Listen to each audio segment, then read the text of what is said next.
It's time again for Shasta College football. It's nighttime. All right, it's time again for nighttime Shasta County Sports podcast of Shasta College football. And hey, you did so well, Coach. We brought you back.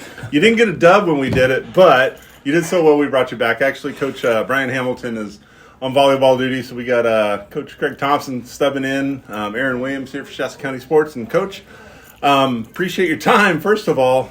Second of all, that was a rough one. Yeah, definitely was a rough one. First of all, Sierra College is a terrific football team on all facets of their program, the offense, defense, special teams, but very good football team, real explosive team. Just a day that we just didn't match up well, and once things kind of got rolling for them, we had a hard time even getting, any kind of semblance of a rhythm going at all. Yeah, we were talking before we came on that I was looking at the stats. You look at the box score and you think, all right, their quarterback had kind of a day, I think almost 300 yards passing and a couple hundred on the ground, or 100 on the ground, and a bunch of touchdowns. And you were telling me that kind of doesn't do justice to just how good he was. Yeah, I mean, he really is. He is a really special, dynamic football player. Tremendous poise. When things begin to break down, that's when he becomes his best, it seems like. He looks like he almost enjoys when a play breaks down. He has to kind of get off, off target and get himself moving around and everything else, and we get him off schedule for his passing. And that's when the big plays really hurt us, just because they have athletic receivers. They work well with that quarterback. When things broke down, they went into scramble drill mode, and he always found something big. And then a couple times when he pulled the ball to take off on the run, then it was pretty electric with him with the ball in his hands on running the ball. Kind of an agent of chaos. Yeah, he definitely was, and we knew what to expect from him. But when you see it in person, you even have to give him more respect for how he plays. Well, and I've always contended that one of the hardest things in football to do is be a defensive back, because with the way the rules are today with the penalties, it makes it difficult.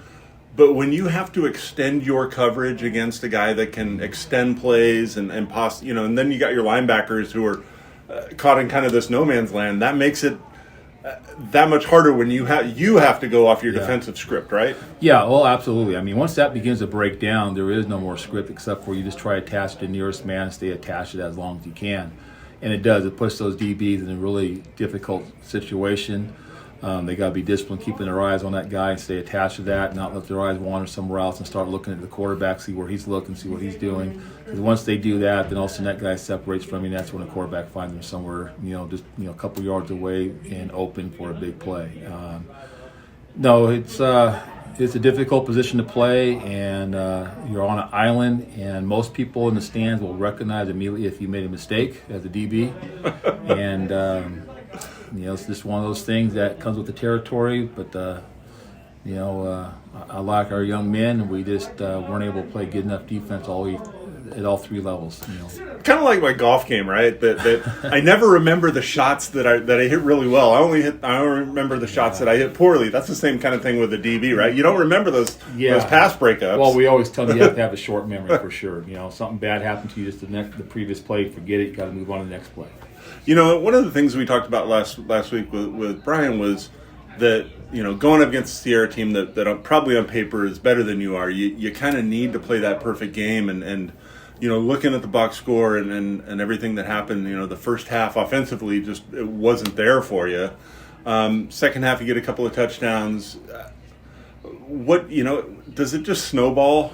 Well, it definitely did. It began to snow, the snowball effect kind of, got rolling there for them and kind of gobbled us up a little bit. And it was difficult because we went out there and defensively we put them in positions that we wanted them in. We put them in third and longs multiple times throughout this game, especially in the first half. And that's when, that quarterback and the dynamic play of their offense, they'd find a way to convert something and keep the defense on the field. We weren't able to get off the field. Which has been a theme this year, yeah, right? It has been a struggle, something we've been continuing to emphasize and work on, and we just still are struggling with it. The thing is, we're putting teams in that situation, and now we just have to finish that play. We have, finish it and get off the field. So, it's frustrating at times. I know the men are frustrated with it as well, and it's just almost one of those things that's just kind of that negative mindset that starts setting in. But then special teams, we had a block punt that was, recovered and for a touchdown, and offensively, yeah, they just kind of struggle, kind of get things going, any kind of momentum going. And once we're really playing behind, it makes it more of a challenge because they know what you got to go out and do now. One of the bright spots 2 weeks ago was quarterback play of Eli Webby, coming home this week against a rival, first of all, but against a team kind of with a similar record. They're 1-5. College of Siskiyous 1-5. You guys are 2-6. How excited are you guys to kind of see what he can do against a team that's probably in the national conference at the lower end of it, right? Well, yeah. I mean, we're just excited to see what he's doing and seeing his development from weekend. He just started, really becoming the main quarterback here just a week ago. So, American River game, he kind of took over for that game, and then from there had a great game. And this last week was his first actual collegiate start. He did some great things, and of course, some things, didn't go his way and our way on offense. But he's having a good week of practice. We're definitely looking forward to getting against a team that kind of matches up better overall for us, even though we know what they're going to do. They're going to bring their best game. They're going to be a scrap unit, and they're going to be a very tough opponent here at home because it's College of Siskiyous, and that's just the way they are. You've got to give them all the respect in the world. They play, and they don't give up. Last week snapped a scoring streak for Tyler Carey, and last week we were talking with Coach Hamilton about just kind of what of a dynamic playmaker and what a special young man he is. Can you talk a little bit about him? Because you've been around a long time and you've seen a lot of guys. Yeah, I have been around for a long time, and I have seen a lot of good quality men come through the program. And Tyler is up there in that group of guys that are special. He is, first of all, everything he does off the field that provides him with the opportunity to have the great success he has on a Saturday afternoon, Saturday night on the football field. He has devoted himself to the off season. He's worked his butt off. He's never missed a single day of workouts and drills, and he just commits himself to it. He's kind of a quiet guy. He just goes to work. He clocks in, and he puts it into work, then he clocks out and gets ready for the next day. So he takes that same type of blue-collar mentality out to the football field and game days, and I just know he's a special young man that you get the ball in his hands, good things are going to happen, and we just got to continue to find a way to get the ball in his hand, and we use him a lot of different ways. And he's a dynamic football player. He's going to have, in my opinion, still a very bright future ahead of him in playing. The season, I think when you start the season, you have the short, intermediate, and long-term goals, and some of those kind of fell by the wayside with the record. First of all, first two-part question. First, with a rivalry game, there's always a lot at stake. But after that, with these next three games, you're not maybe playing for a conference title or a bowl berth or anything like that. But there's a lot to play for, isn't there? Oh, absolutely, there's a lot to play for. We have this tough game coming up this week against Siskiyous, a longtime rival, and we both recruit the same young men up and down Northern California and up into Oregon. Then we go get through this game. Then we're going to have a Santa Rosa team coming up this way that used to be kind of like a longtime rival for us at one time as well. Then we just weren't playing them for a while, but now we're back on our schedule on a regular basis as being in the same league. Good coaching staff down there, and then we're going to finish off against Butte. And Butte's kind of back in the driver's seat with the league right now, and three very important games that kind of set the tone for our future going into next season. And we just want to go out and do great things for our group of sophomores we have here and let them finish off this homestand of 2 games here at home with great victories, and then get ourselves ready to go out there on the last road trip of the year against Butte. So yeah, there's a lot to play for, and for the program's sake, for the young men in the program, our sophomores especially, and I'm just expecting to see us play our best. And I guess they're not cliches if they aren't true, but it's been such a topsy-turvy kind of year. I mean, last week especially, there were some upsets and some head scratchers.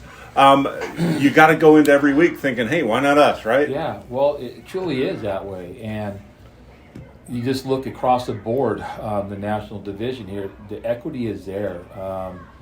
There's really no one team that's just that dominant team right now. And on any given Saturday, you almost have this feeling that a team could go out there and beat any other team. Just a matter of how, the breaks go your way and everything else. But, a perfect example of that was beating DVC and then almost beating American River, where you just weren't able to get that score on offense, right? Yeah, we just got ourselves behind by that one doggone possession, and that's what we're just lacking. We just need that extra possession, and the great win against DVC, who just knocked off San Mateo. So they're kind of sitting at the top of their league within the division right now. DVC is so. We played some really good teams. We played some good football. We just haven't been able to play a complete game, offense, defense, special teams, to go out there and put ourselves in the driver's seat to come off the field victorious. And we're still working and trying to grow through our growing pains to get there. And hopefully we'll see a big turnaround this week. Hopefully we will. Saturday night, Memorial Stadium against College of the Siskiyous. Rivalry game. Shasta County Sports will be on the broadcast. And hey, you did fine again, Coach. Well, thank you very much. And I just love the guys. I'd love you guys come out here and supporting us like this and providing the coverage and everything else. So I know our families truly do as well. Thanks. Thanks, Coach. You bet.